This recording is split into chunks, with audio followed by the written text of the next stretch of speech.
Mas o que devo fazer? Hoje a minha convidada é a Eliane Karazawa. Ela é fisioterapeuta, educadora física, especialista em fisiologia do exercício e treinamento resistido na saúde, na doença e no envelhecimento pela USP. Eliane, prazer te receber no podcast. Obrigada, Cris, pelo convite. É um prazer retomar aqui mais uma vez a sua casa. E vamos lá, destrinchar esse tema tão interessante e tão duvidoso, né, para a população. Exatamente, porque as pessoas começam a correr e aí elas se empolgam. Aí elas correm 5 e já querem correr 10, que é o dobro, né? Então, a primeira coisa que eu sempre falo para os pacientes, se você quer correr, tem que fazer treino de força, né, Eliane? Sim, a pessoa acha que correr é fácil. Então, posso correr na rua, posso correr no parque, basta ter um tênis, um shorts e saio correndo. É o grande erro e é o principal erro, eu acredito, que das pessoas que começam a aumentar volume e intensidade de treino, é não se preparar. Então, a caminhada, a corrida, não é só você sair e correr. Tem que fortalecer a musculatura para evitar, né, impactos, lesões e desgastes articulares. E te dá maior resistência, né? Você com um músculo fortalecido, você acaba correndo mais, aumentando mais a sua distância com mais conforto e segurança. Então, não é só sair correndo por aí. E a gente vê também muitas pessoas acima do peso que começam a correr. E aí, às vezes, você vai perguntar, elas não estão nem treinando força. E já começou na academia correr na esteira. Que também é um erro, né? A gente tem que pensar que você aumentar a frequência cardíaca, a intensidade, o gasto calórico, não é só correr. Então, tem outros trabalhos. Você pode caminhar, aumentando a intensidade com uma inclinação ou uma escada. Então, aumentar a frequência cardíaca pensando em diminuir peso, não apenas com a corrida. Preparar melhor a musculatura, né, com treinamento de força, para depois iniciar a corrida, principalmente se for obeso ou estiver acima do peso, né? As articulações sentem, né, a sobrecarga e não estão preparadas para aquela carga durante a corrida. Porque a gente atende muito, recentemente no check-up, um paciente que estava correndo, e ele é até magro, tá? Ele é magro, não tem nada de excesso de peso. E aí ele tava com dor. Eu falei assim, olha, eu acho que isso daí é porque você não tá fazendo fortalecimento. Aí depois, quando eu fui conversar com a fisioterapeuta, lá do check-up do HCOR, ela falou, é só porque ele não tá fazendo força mesmo. É muito comum. Normalmente eles vêm pra gente após a lesão. Então, tanto para o educador físico quanto o fisioterapeuta, eles vêm depois que já estão com a lesão instalada. Então, o ideal é começar a correr e aumentar o volume junto com a supervisão. Né? O educador físico fazendo fortalecimento, ou o fisioterapeuta corrigindo essas passadas, trabalhando a amplitude muscular e articular. Não só pensar também um trabalho apenas de força, né? Não só na musculação, mas um trabalho de mobilidade articular, de correção de passada, de harmonizar essas forças musculares é importante, porque senão você tem lesões e são lesões comuns no corredor, né? Então, para evitar isso, não só a pessoa obesa, mas também a pessoa magra tem que estar preparada, então tem que ter uma resistência muscular para aumentar o volume de treino. É isso mesmo. E aí, o que acontece? A gente tem que fazer um aumento gradual de intensidade, né, ou de distância.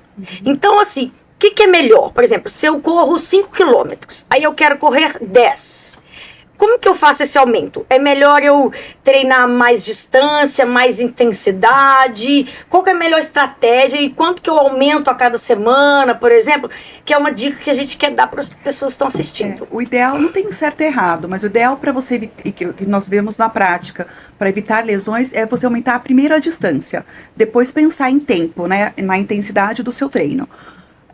Quando a pessoa é muito competitiva, acaba aumentando frequência de treino, então tentando diminuir o pace para aumentar, né, diminuir esse tempo de provas, mas o ideal é você aumentar primeiro a distância. Então vamos pensar numa pessoa que corre 5 quilômetros, quer correr 10 quilômetros, ela vai partir primeiro para aumentar gradativamente essa distância. Normalmente a cada 3 semanas a gente aumenta 10% desse treinamento, que ninguém cumpre, né? O que eu vejo na prática. Cumpre.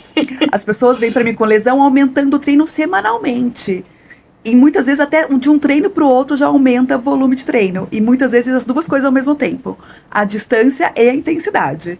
E a conta nunca vai fechar bem, né? Então vai estar sempre com algum tipo de lesão ou dor pós-treino. Porque se você for pensar, é muito fácil da pessoa errar. Porque assim, se ela corre 5 quilômetros, se ela dobrar, ela vai, ou seja, 100%, né? É muita coisa. Ela já vai estar no 10. Então, se ela aumentar 50%... que é muito fácil ela fazer de umas, assim, de uma sequência na outra, ela já vai estar correndo aí, tipo, 7,5 km. Então a pessoa, tipo, ela corre 5, aí semana que vem ela corre 7, aí na outra semana ela corre 9, aí depois ela corre 10, ou seja, em 3 semanas ela dobrou. E assim, a curto prazo pode não acontecer nada, nem cardiologicamente falando, nem a parte estrutural, né? Eu brinco que o motor e os pneus precisam estar bem, então o coração tem que estar bem e a parte articular e muscular precisa estar bem, para acompanhar esse aumento. Então isso, ao longo do tempo, vai gerar lesões. Né? Então a pessoa tem que estar bem atenta, porque o seu corpo vai dando sinais. Então o seu corpo tem que estar preparado para aumentar. Não é só o fôlego, não é só porque você aguenta correr que você vai sair correndo 10 quilômetros, né? Então as articulações vão acumulando esse desgaste e vão dando sinais lá na frente. Tendões, articulações, músculos, né? Então, para gerar lesão é muito fácil. Então, para estar preparado para aumentar o volume de treino, tem que ter um trabalho muscular associado. Então, normalmente a gente prescreve musculação de 2 a 3 vezes por semana, pensando num foco maior em membros inferiores. Não que os membros superiores não sejam importantes, né? Porque você acaba fazendo uma dissociação de cinturas. Sim. Há uma... ninguém você corre... fica correndo assim, exatamente, né? É cruzado. Ninguém corre, né, com os dois membros do mesmo lado. Sim, e é uma então, coisa automática. É natural, mas esse músculo tem que estar preparado. Então, a gente pensa mais em membro inferior, mas o quadril, o abdômen, a lombar também são importantes para corredores. Então, a gente faz um trabalho de musculação e mais mobilidade articular, pensando no tamanho da passada, pensando na pisada, como vai aterrissar esse pé no solo. Então, tem detalhes importantes que daí vai te levar uma intensidade de corrida maior. Por isso que eu falo que pensar em distância é mais importante do que na intensidade. Porque você tem que fazer essas correções, microcorreções, né? Então, são lapidar mesmo esse diamante para a corrida, para aumentar a intensidade, para melhorar esse pace. Então, é um conjunto. Você faz um trabalho de resistência muscular, um trabalho de distância e um trabalho de intensidade. Tá vendo, gente? Então, ó, primeiro a gente aumenta a distância, para depois o tempo, né? Então, assim, a sua velocidade de corrida, né? E um aumento de 10% a cada 3 semanas. Ou seja, é lento, né? E a gente vê gente correndo 5, depois dobra para 10, daqui a pouco acho que pode fazer 15 e já tá na meia maratona. Exato. Em 2 meses a pessoa já vai para meia maratona. E lembrar que o repouso também faz parte do treino. Então, o descanso também é importante. A recuperação do treino também é importante. Você variar terreno. Então, as pessoas correm só no asfalto, correm só na esteira. Isso também gera lesões ao longo prazo. Então, você variar, correr na areia, correr na terra, correr na grama, correr no asfalto, correr na esteira. Esse rodízio também é importante. E você falou de rodízio, eu lembrei de uma coisa, gente, que quando você corre no parque, né, que às vezes é um círculo, né, você já me falou isso. Você faz uma volta para um lado e uma volta para o outro. E não corre sempre no mesmo ritmo, na mesma direção, né? Porque eles não têm o mesmo nível, né? Eles são meio tortos, assim. Igual eu corro no Parque da Aclimação. Menor. Aí lá não tem. Então eu faço uma volta para um lado, depois eu volto e faço outra volta. E vou fazendo. E o ser humano, por exemplo, eu entro no Parque Ibirapuera, né, a gente tá em São Paulo, então a gente acaba... Eu vou sempre na mesma direção. É automático. É importante você variar as direções do seu treino também. Porque imagina você fazer a curva sempre pro mesmo lado. É a mesma coisa dos pneus. A gente não faz o revezamento de pneus, de tempos em tempos, ou um balanceamento. Enfim, é a mesma coisa nas articulações. Ficar fazendo sempre essa curva pro mesmo lado. Né? Parece que não, mas você vai 3 vezes por semana no parque, sempre pro mesmo lado. Então é interessante porque o ângulo dessas... Porque é igual lá na Aclimação, tem o lago, e não tem é a caída, né? Não é uma pista de atletismo. Exato, é diferente. Porque quando é uma pista de atletismo, tá ali tudo certinho. Uhum. Mas quando é parque, é muito irregular. Mesmo a pista de atletismo, porque você pega uma pista de atletismo, tem 400, né? Vamos pensar que a pessoa está treinando 400 metros. É sempre a mesma curvatura. Então é interessante trocar os lados. Mas ainda é mais nivelado, né? O nível sim, né? Mas pensando em ângulo, é sempre o mesmo ângulo. Então é interessante a gente dar uma intercalada nos lados também, né? E mesmo as pessoas sabendo disso, elas fazem, né? Essas sobrecargas, às vezes, aproveita que já de férias e treina todo dia, sendo Sim. que na prática, no dia a dia da pessoa, ela só treina 3 vezes por semana. Se ela treinar todo dia, ela vai estar dobrando a carga, né? O volume de treino, porque ela treina todo dia, são 7. E aí, às vezes, a gente faz isso na empolgação, assim, tirei férias, agora vou treinar todo dia. Aí você fica com dor. Ou aquele de final de semana, não faz nada a semana toda e corre sábado e domingo. Então é interessante espaçar, né, e intercalar os treinos e não aumentar os dois ao mesmo tempo, nem distância, nem a intensidade ao mesmo tempo. Isso mesmo. É prudência, né? É prudência, exatamente. E quando a gente fala agora, vamos falar um pouquinho sobre esse treino HIIT, né? Que, assim, de uns anos pra cá, pela falta de tempo, correria das pessoas, realmente o treino HIIT é o melhor para aumentar o VO2? Ou o treino contínuo também? Tem diferença, que assim, na sua experiência? São complementares. O HIIT, com certeza, né, que é o intervalado, né, os tiros na corrida, pensando na corrida, seriam os tiros, né, porque todo treinamento tem um determinado HIIT, né, então tem os intervalados, o trabalho de força também temos o trabalho intervalado, mas pensando na corrida, seriam os tiros. Então tem uma variação de terreno. Eu brinco que a corrida é um grande rodízio de estratégias. Desde calçado, então, calçado, importante você ter 2 pares, para você intercalar os tênis. Legal. Enquanto um se recupera, o outro tá correndo, enfim. E a parte do treino é a mesma coisa. Então, o HIIT, ele melhora esse consumo de oxigênio. Isso é evidência já científica, né? Agora, o trabalho intervalado e o resistido, né, essa resistência à distância, eles se complementam. Então, normalmente a gente passa treinos variados para o corredor. Então, um dia ele vai fazer um treino longo, pensando em conforto, uma frequência cardíaca mais baixa, 60... Tipo zona 2, por aí. Exato, até menos, 60%, 70% de uma frequência cardíaca, sabe? Para fazer um treino mais longo e confortável. Que a gente brinca aquele treino passeio, você tá correndo, mas tá vendo a paisagem. E depois você pode intercalar com um treino de tiros. Fazer, sei lá, 600 metros na sua potência máxima, pensando numa frequência cardíaca de 80%, 85% de frequência cardíaca máxima. E variadas vezes. Então, de 6 a 7 vezes com intervalo de recuperação. Pode ser feito na esteira, pode ser feito no parque. Então, intercalando esses 2 tipos de treinamento, eles se complementam. Melhora a sua capacidade de captação de oxigênio, principalmente a parte periférica, né? E melhora a resistência no treino longo. Então, gente, eu até falei zona 2 aqui, é até bom a gente rever isso, né, Eliane? Porque, assim, às vezes as pessoas acham que fazer um treino em zona 2 não adianta nada. E não é bem isso. A gente sabe que melhora a eficiência, né, a parte de eficiência de mitocôndrias. Você trabalha muitas coisas em zona 2. Então, vamos só relembrar pro pessoal aí, tipo, zona 2, zona 3, zona 4, zona 5, né?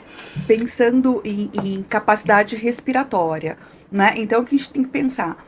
São zonas de conforto que a gente o ideal seria todos os nossos atletas fazerem um check-up. Claro. Né? Então, a gente tem que pensar em qual é a frequência cardíaca de alvo dele de treinamento.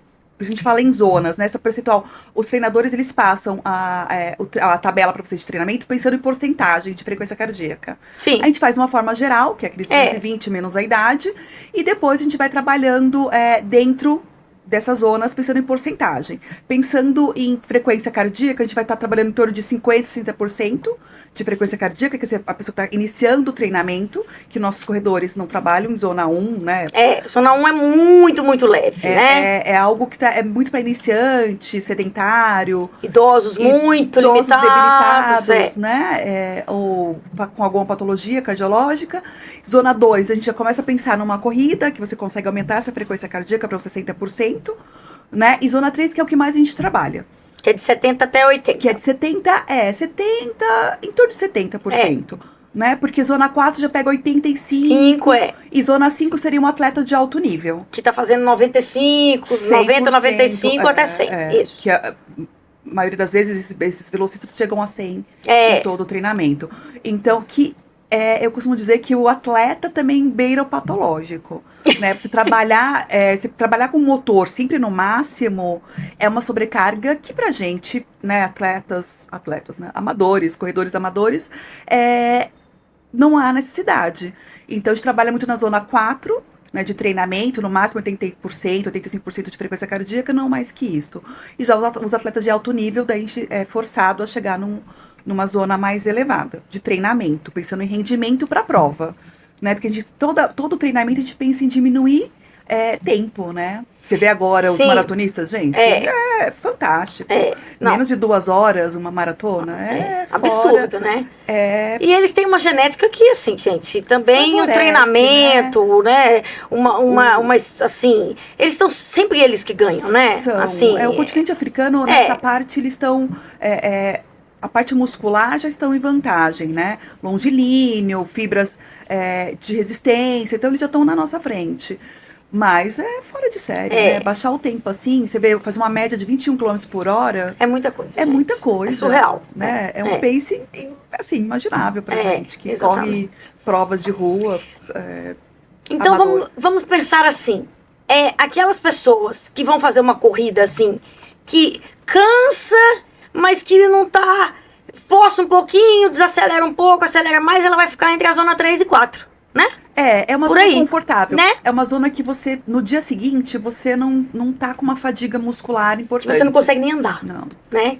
Então você não sobrecarregou o seu motor. Então, assim, às vezes a gente acha que tem que ser rápido, mas uma corrida mais lenta, assim, que você não fica tão exausto, às vezes as pessoas acham que não adianta, mas adianta muito. E lembrando que você não treina, vamos supor, uma pessoa que está treinando para uma meia maratona, 21 quilômetros. 21 quilômetros. Ele não treina 21 quilômetros. Não. Ele treina 15, ele treina 17 no seu treino longo.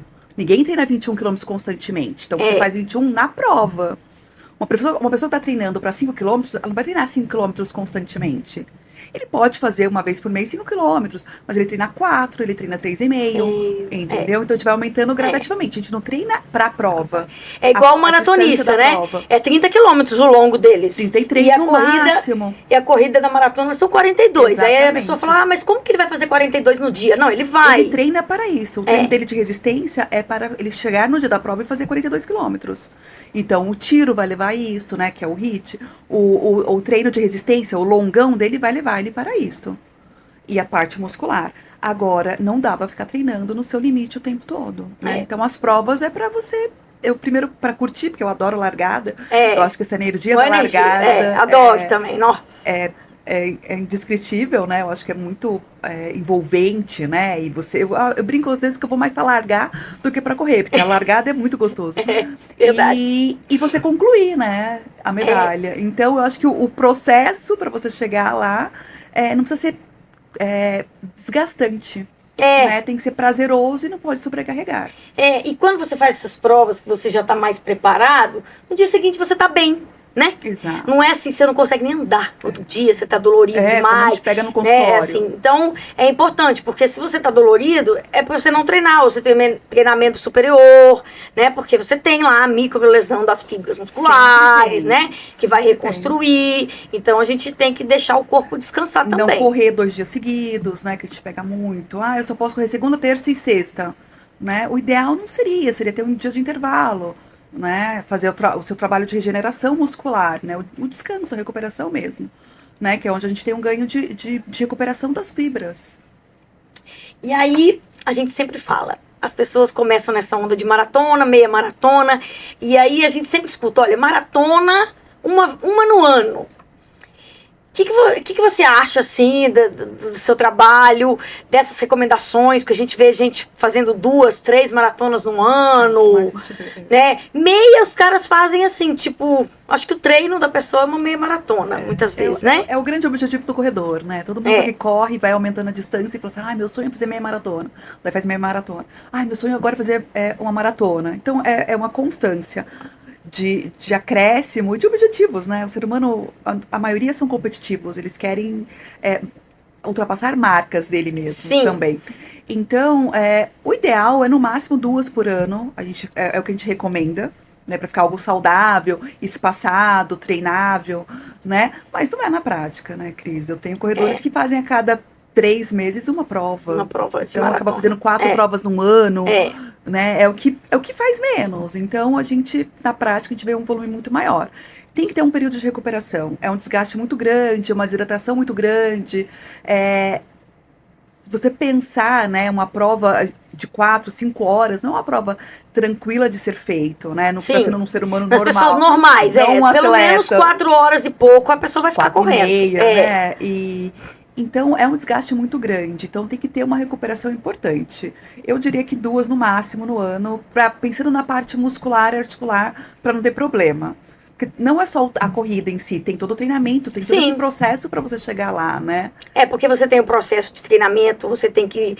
Tem a parte nutricional que você tem que ajustar, algumas coisas que você vai consumir durante, né? Exato. Você vai ter as estratégias Suplementações, nutricionais durante os treinos, então tem que encaixar na sua vida. Porque você tem que se preparar, senão você não consegue terminar. Né? E eu, depois de 10 quilômetros, sempre tem algum tipo de lesão, né?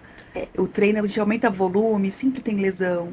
Então, é o que a gente vê, a pessoa fica mais parado do que, se não se preparar, né? Fica mais parado. Machuca mais do que Exato, treina. fica mais tempo fazendo fisioterapia para se recuperar do que treinando. Então, é importante respeitar os limites para não ter tanta lesão, né? Tá certo. E aí, agora, o que você mais vê, assim, de lesões nessas pessoas que aumentam muito carga ou volume de treinamento, né? Assim, o que mais aparece, assim, de lesão? Eu acho que pensando em erro de volume, essas são as tendinites na forma geral. Tendinites. Né? Então, a canelite, que é o que vocês... Que é a lesão do corredor, que é né? a Muito lesão do comum. corredor, que eu falo que se você não teve nenhuma vez canelite, você tá Arrasando. tá arrasando, tá fazendo o treino correto. Porque é a mais comum, que é essa dor na parte anterior da canela, né? Então, a gente tem a panturrilha atrás e a parte anterior da perna, onde inflama essa musculatura, que são os tibiais, né? Você pensa que você está fazendo a passada, então sustentando esse pé o tempo todo. E é um pace, né, constante, né? Esse volume de passada muito maior do que de uma caminhada. Então, a musculatura tem que estar harmônica, as forças têm que estar em harmonia. A panturrilha é a parte anterior, por isso que é tão comum. Então, eu falo que fazer panturrilha, todo mundo faz na academia. E ninguém lembra de treinar na frente. Ninguém trabalha a parte anterior. Então, fica descompensado. Há um desequilíbrio, né? Um descompasso dessas forças. Por isso que é tão comum. E a pisada. Ninguém tem uma pisada neutra, bonitinha, né? Temos pisadas pra fora, pisadas pra dentro. Um pé pra cada lado. Então, a gente vê de tudo quando a gente faz um... E quando a gente vê pessoas correndo na nossa frente, a gente vê o tênis todo torto, Exato. né? Assim, você vê que aquela pessoa pisa assim, um pé, o outro pé ela pisa mais pra fora. Então, assim, as pessoas devem olhar pra gente também devem ver, claro. Ninguém Mas a gente tá nas provas, a gente vê isso. A gente vê que o tênis tá meio desgastado. Exatamente. Então, assim, a gente tem que pensar que para evitar lesões, a sua musculatura tem que estar fortalecida e força trabalhando. Se igualando. As forças têm que estar bem parecidas, bem similares. Então, a canelite é campeã. Depois, as lesões de joelho, né? Então. Porque também as pessoas treinam quadríceps e não treinam posterior de coxa, né, gente? Quem que lembra de treinar posterior de coxa? Aí fica com quadríceps forte, mas o antagonista... E posterior, nada. Então, há um descompasso e mesmo os volumes, porque o quadríceps nós temos 4 feixes de músculos, né? Então, temos, por isso que o próprio nome já diz, tem que trabalhar os 4 da mesma forma, não só o reto femoral, né? Sim. E as pessoas esquecem. Então, por isso que é muito comum ter também uma harmonia no próprio quadríceps. Então, a tendinite patelar, né? E a de quadríceps também são bem frequentes, bem comuns. Porque às vezes ela tá lá na musculação treinando só o da frente. Só o reto, que é a cadeira extensora. E às vezes não faz esse medial, né? Exato. O vasto lateral, não, o lateral aqui, né? E fica desarmônico. Então é importante trabalhar. E o que pega mais é o core também, né? Então essa musculatura da cintura, lombar, abdômen, glúteo, tem que estar bem fortalecido para você conseguir fazer essa transferência do seu peso contra o solo e melhorar a passada. Então, são, acho que essas 3 regiões que mais nós encontramos lesões no consultório. Por isso que uma boa avaliação clínica e biomecânica tem que ser feito para ver o que tem de desarmonia na parte muscular e trabalhar. Se é mobilidade, se é mais força, se é mais tornozelo, se é mais joelho, se é mais quadril. Então, é muito individual. Muitas vezes a gente encontra, eu peguei o treino da minha namorada e estou fazendo o mesmo treino de musculação. Porque o treinador dela passou. Mas será que esse treino não é específico para sua namorada? Será que esse treino não é específico para a lesão que ela já teve? Né? Ou uma pisada que o treinador detectou e está fazendo uma compensação na musculação para isso? Então, é difícil você pegar a receitinha de bolo do coleguinha, né? Então, é bem individual. Quando a gente chega, eu brinco que chega um momento que é um combo. É um corredor, passou de 10 quilômetros, você ganha um combo. É um cardiologista, é um nutricionista e é um educador físico. Pra evitar ter um físio, porque se nada disso correr bem ou não fizer, você vai ter que ganhar fazer um físio. fisioterapia. Então tem que ser muito bem alinhado. E tem dores, né? E tem alguns problemas que não aparecem na ressonância. Não, né? não. Então, assim, às vezes a pessoa faz um exame, às vezes, né, vai no ortopedista, e aí não vai, às vezes, no fisioterapeuta, que vai fazer uma análise ali, tipo assim, na hora que tá correndo, tá olhando como é que tá a passada, ou vai no educador físico. Então, tem isso, você faz exames e às vezes não aparece, mas é porque às vezes é o ângulo, a biomecânica não tá boa. Então eu falo que a clínica é soberana, né? O olhar clínico, a avaliação clínica. Nós temos hoje várias ferramentas, né? Computadorizadas pra gente ver essa análise de marcha. Mas eu gosto de colocar a pessoa na esteira. E eu analisar ela correndo. Ela correndo, eu gosto. Eu ainda sou das antigas, lógico que o computador ganha dos meus olhos, claro. né? Eu sou míope, além de tudo, né? Então, lógico que ganha. Porém, é uma análise biomecânica, e você vê essa harmonia do corpo do corredor, e o tempo. Porque você colocar a pessoa para fazer 5, 10 minutos na esteira, e você fazer essa análise, né, biomecânica, é uma coisa. Mas você acompanha ela 1 hora, deixa ela 1 hora correndo. Será que com cansaço também ela não altera essa pisada? Será que com cansaço ela não compensa? Com certeza, modifica. Entendeu? Né? Então é interessante você acompanhar também a longo prazo, né, de treino, para ver como que tá essa pisada. Né? Então é importante ter uma boa avaliação para evitar esse tipo de lesões. Porque às vezes a gente vê pessoas também que, por exemplo, corre, aí durante a corrida não tem dor. Aí tem dor depois. Aí passa um pouquinho, melhora, aí ela continua correndo. E eu sempre falo, uma dor que você não para ver, aguda, ela vai cronificar. Sim. E aí você vai ter um problema. E tempo assim, maior de tratamento. E aí você vai ter que se dedicar mais àquilo ali e te afastar do que você gosta de fazer. Então, quando surge uma dor leve, numa fase mais aguda, o tratamento é muito mais rápido e eficaz. Né? Porque você não gera uma cicatriz muscular, às vezes pode gerar até uma descarga óssea, então pode ter uma microfratura, você não tá sabendo, você vai, ainda mais agora essa onda de gelo, né, gente, é uma delícia, terminar a corrida e entrar numa banheira de gelo e já faz esse recovery, né, essa recuperação muscular do corpo todo, mas é interessante você ouvir o seu corpo, porque ele vai te dando sinais. Será que os seus joelhos, os 2 joelhos terminaram da mesma forma a prova? Ou você tá sentindo um joelho direito e o esquerdo tá lá tranquilo? Então, não é pra você sentir, você não tá parado, tá sentindo o tornozelo. Ou sentindo o joelho, ele tá lá, ele existe. Né? Então, eu falo que quando você lembra que tem joelho, ou lembra que tem tornozelo, tem algo errado. É um sinal, né? O seu corpo tá te dando sinal. É um alerta amarelo, olha, eu tô aqui. Né? Tem alguma sobrecarga. O tênis tá velho, aumentei volume, não tô fazendo meu treino de recuperação eficiente. Tô treinando, por exemplo, eu adoro fazer o longo, muito mais do que o tiro, eu não gosto de tiro. Será que eu tô fazendo só longo, não tô fazendo tiro? Então. Não tô variando, tô fazendo só esteira, não tenho tempo, não consigo ir pro parque, faço só esteira. Então tem tudo isso, a gente precisa variar. Dosar e variar e ouvir os sinais do seu corpo. É isso mesmo. Né? Bom, eu acho que falamos sobre tudo, assim, que a gente ficou assim, combinado de falar, de abordar, né? Assim, principalmente volume, essa coisa as dúvidas maiores, as dúvidas maiores. Você acha que tem alguma coisa que a gente não abordou, que você queria deixar uma mensagem? Eu acho que pra fechar, assim, eu acho que pensar em constância é mais importante do que tempo de corrida, do que intensidade. Então, eu acho que se for pra você ficar, o que eu devo fazer certo, é constância. Constância. Porque hoje, muitas vezes a pessoa fica preocupada assim, eu como antes ou depois, eu tomo um suplemento X, Y. Aí eu falo, você tá dormindo? Tá comendo direito? Básico, tá treinando? a base. Tipo assim, se Uma você fizer isso, dormir, comer, descansar, treinar, tudo, depois você se preocupa com o detalhe, né? Depois no último modelo de tênis, depois de suplemento, depois daquela meia. Porque isso são só detalhes. Eu falo, firulas. Faz o básico. Porque muita gente não faz o básico. E às vezes se preocupa com, então vamos fazer o que funciona. Né? Aqueles pilares aí do estilo de vida, comer direito, fazer exercício, dormir bem, não fumar, tomar pouco álcool pra quem gosta, diminuir, né? Alimentação equilibrada. Começa no básico. Começa no básico e já funciona tá bem, ótimo. né?